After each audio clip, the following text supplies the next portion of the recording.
Morning, everyone. This is a communication group. Let me try that again. Good morning, everyone. Good morning. Okay, good. It's a dialogic kind of thing that we have here. And I want to thank Janet and Peter for the great work. Actually, the whole team here at Annenberg has just done such a phenomenal job. And of course, my brother Nosh Contractor, who does all sorts of wonderful work to make this happen. And I just have a couple of comments to make. It's been about a decade. It's been about a decade since this conference has been meeting. And it has been extraordinarily consistent. Extraordinarily consistent. So I want to say things about sort of short-term time and long-term time. So the long-term time is that this conference has done at least three things. Number one, it has tackled the core intellectual issues of the field of communication and done it brilliantly. If you go back and look at the quality of the people who have attended this meeting over the years, their contribution to the field of communication, it's just extraordinary. It's truly extraordinary. The topics have been cutting edge, like the one today, wisdom in networks. I love that. Secondly, it has been extraordinarily interdisciplinary. Not just people in communication, not just sociology, political science, economics, engineering, etc.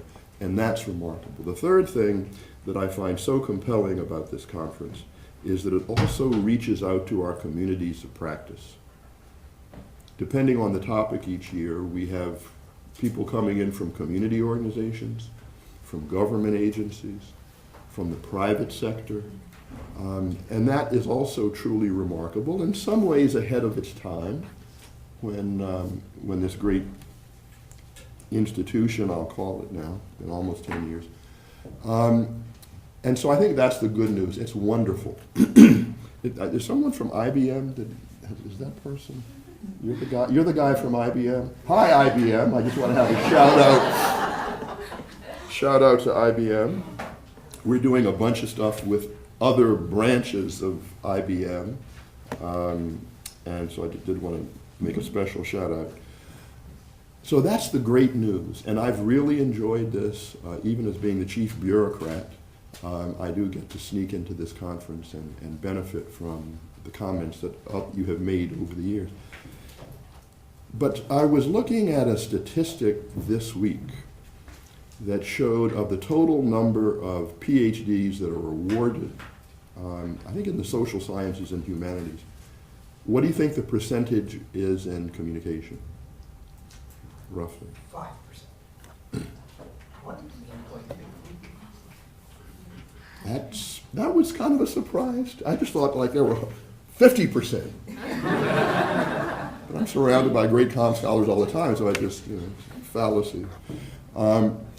But I think that poses a question here, and this comes to sort of the shorter term. So in this past week, like I suspect almost everybody in this room, I have had calls or visits in my office or been privileged to have conversations with community organizations who want to know more about communication and who want to be involved with it. And people in the communication industry who want to know more about communication and what we do. A brief conversation with someone who was recently at the Federal Communication Commission, who was asking the same thing. Captains of industry, literally, the entertainment industry, telecom.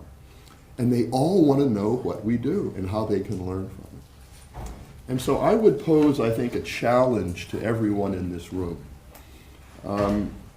This series of workshops on network theory has done a brilliant job looking and working within the field, across the fields and disciplines, and being engaged at the highest level with really smart, strategic people who come in from the world of practice and engagement. And so I want to pose this to all of us is, how can we do that more? How can we make the field of communication, how can we encourage the field of communication? How can we continue to work in this field and promote greater quality within the field, interdisciplinarity, and engagement with the public and the communities of practice that we serve, whether that's industry or South Central, right outside the window here, which is a working class, mostly Hispanic neighborhood. I think we need to be bolder and more imaginative about the ways in which we engage with these communities of practice. Because again, my experience is this is the age of communication. And everywhere I go, people say, well, tell me more about the field. Tell me more about the work that you and your colleagues do. So I think we're at an open portal that is really desirous to know more about the field of communication, including my friends in the engineering department and in the medical school. And I know that this is true for virtually everyone in this room.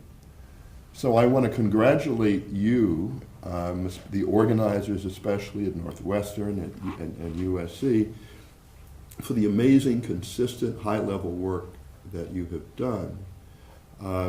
And I just want all of us to kind of figure out a way to step up our game so that this kind of great work can be expanded, and again, not only in the United States, but in China, where we go a fair amount several times a year, and other parts of the world as well. This is also speaking of short term, I'll take the privilege of the chair just to mention that this will be my last presentation as dean to support this wonderful organization. And I will certainly talk with my successor to urge her to continue to support this.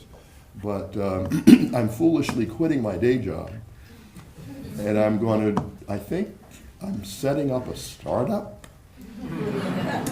It's sort of like a startup-y thing and a researchy thing, and so, I don't know, maybe I will be back here sooner rather than later, but I'll be spending the next year up at Stanford. So I hope to come back to this conference, because I'll be no longer a bureaucrat, I'll be a real professor again. But again, I want to welcome everybody who's here. Thank you for coming. I see new faces, and I see some repeat offenders who've come to join us. But again, welcome to the Annenberg School for Communication and Journalism, and have a great conference. Thank you.